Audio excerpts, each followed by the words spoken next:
أيها الإنسان, O mankind, ما غرك بربك الكريم. What is there that has caused you to be deceived about your ever generous Lord? How can you be deceived? What can possibly change this reality that all of us know? The only way to attain tranquility is through the worship of Allah, is by turning to Allah, is by making Allah the ultimate goal and destination. We all know this. Then why is it that we turn away from this path? Why is it that this world can seduce us away from this path? O mankind, what is there that has caused you to be deceived about your Lord?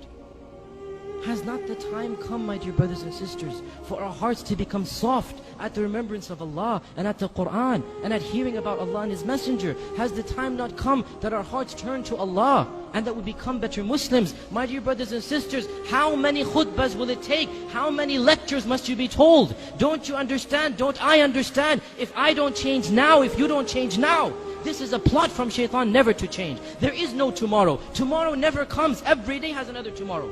And the time will come when for you and me, there will be a day where there will be no tomorrow. If we keep on saying, tomorrow I'll start praying, tomorrow I'll be a better Muslim, this tomorrow will never arrive. My dear brothers and sisters, what do you need to convince us? What do we need to convince us? Don't you see what's happening in the Muslim Ummah? Are we blind to the reality of what is going on around us? Do you not notice that the majority of affairs that are occurring deal with us? Look at the news. 80% of the news deals with our ummah and what is happening to it. Has it ever occurred to us? Why? Why? Are we not believers of Allah? Are we not worshippers of Allah? Or are we? Or are we really and truly believers and worshippers of Allah? Allah says in the Qur'an that izzah, honor and glory and power will always belong to Allah and to His Messenger and to the believers, the mu'minun. Therefore, it is not possible that the real mu'minun will ever be humiliated. It is not possible, my dear brothers and sisters, that permanently the situation will always be in our disfavor. Therefore, there is something wrong. We are not doing our job. We are not reaching the level of iman that is required of us. And that is why we have not reached the level of izzah and honor and glory that is promised to us as well. How can we ask Allah to do His part of the contract when we don't do our part? How can we ask Allah for help when we don't deserve that help? Do we not realize that this is a wake-up call for us? What is happening in the Muslim Ummah, Allah is doing it for our sake.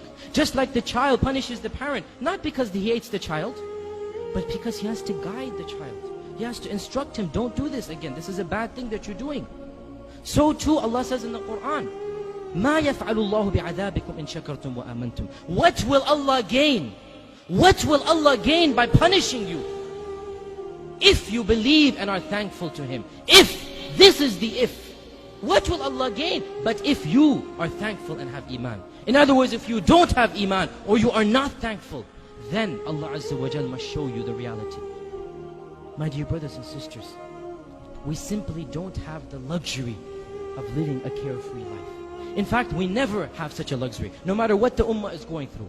But especially now, especially at this time, we simply can't be selfish. We can't think of my dunya, my money, my wealth. No, we must think of the ummah. Each and every one of us is responsible to do what we can for the ummah.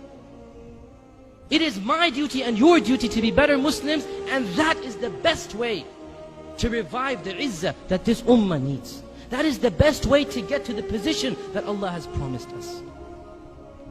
O Muslims, ponder over this reality. Reflect over it.